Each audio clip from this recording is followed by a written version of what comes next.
bahagian akhir. Saya ambil hadis pendek sikit. Nabi SAW kata apa? Fayaqulullah.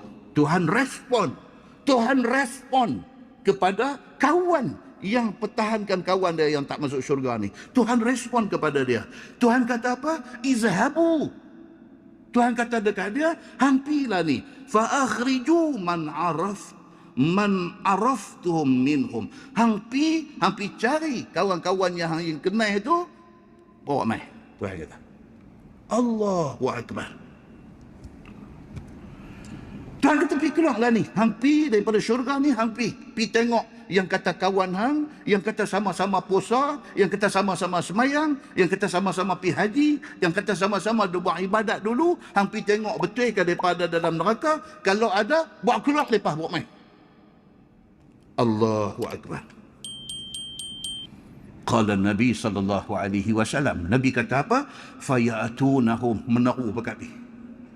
Ni kawan-kawan ni. Kawan ni kita nak kena cari atas dunia ni. Kawan macam ni.